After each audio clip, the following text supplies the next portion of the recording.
गांठ टूटने के जहां और बड़ी वजूहात हैं, वहां एक और वजह है कि जो औरतें हम ब्याह कर लाते हैं, जो अपने माँ बाप को छोड़ कर आती हैं बेचारी। बेचारी मैं इसलिए कह रहा हूँ कि एक फितरी मोहब्बत भी होती है मायके के साथ औरत की, क्योंकि वहां पर पल बढ़कर जवान हुई, क्योंकि 25 साल वहां पर गुजार दिए। तो वो जब अपने शोहर के पास आती है तो वो पुराना जो रोमांस है ना माँ बाप का, मायके वाला, उससे बाहर नहीं निकल पाती। ठीक है ना। वो यकदम निकला भी नहीं जा सकता। शोहरों को भी चाहिए कि इसको ना बतदरीज खत्म किया जाता है। लेकिन आज मैं इन सब लड़कियों से ये कहना चाहता हूं कि अगर आपने ससुराल में आकर भी मायके की तरफ देखा, मायके का भला चाहा, ससुराल को नीचे लगाया, ससुराल की बात को रद्द किया, शोहर की बात को गलत कहा, अपने भाई की बात को ठीक किया, अपनी मां की बात को ठीक कहा, मेरी अम्मी इदा कहती सी, मेरे अब्बू इदा कहते सी, मेरे भरा तो बड़े चंगे सी, बस इता भी देखा सी, मेरे अब्बू मैनू फलानी थां ते लैके गए सी, अपने शोहर को हमेशा दबा के रखा, तो यकीन जानो आप कभी भी अपना घर नहीं बसा सकती। जब तक आप ससुराल को मायका नहीं समझेंगी, आप आगे बढ़ ही नहीं सकती। बेशक ससुराल आपका माड़ा हो, आपके शोहर को किसी बात का पता ना हो, लेकिन तुसी अपने शोहर के और अपने ससुराल के नंबर टंगने, फिर ही आपकी इज्जत है। क्योंकि जो आपका घर है वो ससुराल है, आपका मायका नहीं है। आपके मां बाप फितरी तौर पर आपके साथ हैं क्योंकि आप उनकी बेटी हैं, लेकिन भाई बहन जो भी हैं वक्त के साथ साथ आपसे दूर होते जाएंगे। जिस तरह मैं कहा करता हूं कि बीवी ही शौहर की आखिरी निशानी है, आखिरी मोहब्बत है, बाकी सब रिश्ते दूर हो जाते हैं। इसी तरह जो ससुराल वाला घर है, वही जो नई आने वाली दुल्हन है, जो अपने मायके की मोहब्बत में गिरफ्तार रहती है, वही उसका आखिरी घर है, ससुराल वाला। इसलिए आपने अपने ससुराल को ऊपर उठा के रखना है। घरों में तो पहले ही बहुत टेंशनें होती हैं। आपके शोहर को थोड़ी टेंशन है, उसने अपनी बहनों की शादियां करनी है, अपने भाइयों की शादियां करनी है, उनको सेट करना है। जो हमारा फैमिली सिस्टम का एक सिस्टम है, उसके तहत ਤੁਸੀਂ ਉਹਨੂੰ ਆਪਣੇ ਭਰਾਵਾਂ ਦੇ ਵਿੱਚ ਵੀਜ਼ੇ ਪਾਏ, ਆਪਣਾ ਭਰਾ ਨੂੰ ਸੱਦ ਲਾ, ਮੇਰੇ ਭਰਾ ਦੀ ਸ਼ਾਦੀ है, कोई मदद कर दो, मेरी अम्मी का ऑपरेशन, मेरे फलाना। उसको दूसरे आप उसको घेर घेर कर अपने घर में लेके जाती हैं। और कई तो बेचारे मजनू किस्म के लोग होते हैं, वो घेर कर आकर ना अपने मायके, अपने वो जो होती है ना उसकी बीवी, उसके मायके में जाकर वहीं पर रहना शुरू कर देते हैं, वहीं पर कारोबार शुरू कर देते हैं, उनका बेटा बन जाते हैं। अच्छा बेटा, प्यारा बेटा, नन्ना मुन्ना बेटा। ठीक है ना। तो ये हमारा माशरा ऐसे लोगों को कबूल नहीं करता।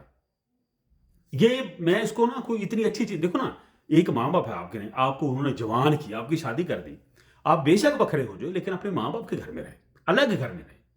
आप जाकर अपने जो ससुराल होता है, लड़का जो अपने ससुराल में जाकर घुस जाता है ना, उसको इज्जत करवाने का बड़ा कीड़ा पड़ जाता है, क्योंकि सारी उम्र तो इसको किसी ने पूछा नहीं होता। तो जो ससुराल वाले होते हैं ना लड़की के, लड़के के ससुराल, वो इसको इज्जत करते, साडा पोता है तो साडा पोता तो फलाना। जब इसको थोड़ी सी इज्जत मिलती है ना, तो ये बंदा उनके थले लग जाता है। ठीक है ना। वो जो ससुराल होता है ना, उसका उसके थले लग जाता है, जितना घर मरीज, रन मरीज जब बन जाता, तो घर दमाद टाइप बंदा बन जाता है। तो ये दोनों सूरतों में गलत है। बंदा भी अच्छा नहीं लगता, औरत भी अच्छी नहीं लगती। हर इंसान अपनी डोमेन में, अपने एक खास क्राइटेरिया में जिंदगी गुजारता हुआ अच्छा लगता है। इसको इसी को ग्रेस कहते हैं। औरत अपने ससुराल का ख्याल रखे, जहां पर वो ब्याह कराएगी वही उसका घर है।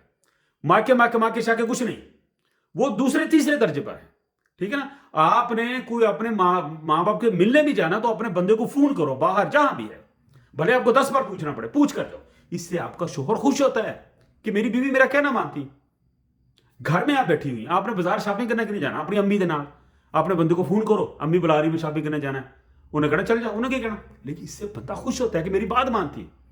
ठीक है ना। जब आप अपने शोहर से 10 कदम आगे भागेंगी, अपने माँ बाप को साथ लेकर, अपने भाइयों को साथ लेकर, तो वो तो आपके मुंह पर चंडे मारेंगे कि मेरे पल्ले की जनानी पै गई है। एक तरफा प्रेशर आजकल बर्दाश्त नहीं होता, कमाई नहीं है, अपने घर नहीं संभाले जाते, तो वो जाकर वो अपने तेरे मायके कितना पाल लगे जाए। तो हर औरत को चाहिए कि अपने बंदे को घेर घेर कर अपने ही घर में रखे, ससुराल में रखे। जाना भी चाहे उधर तो जाने मत दे। कई साड़ियों सूड़ियों के भी आशिक हो जाते ना। ठीक है ना। कई वैसे सस्सां दे भी मतलब रोमांस दे विच मुबतला हो जाते, उन्होंने चंगियां लगनी, क्योंकि वहां पर उनकी इज्जत बढ़ जाती है। घर तो उन्होंने कोई पूछना नहीं, तो इस वजह से भी कई ट्रैप हो जाते। ठीक है जी।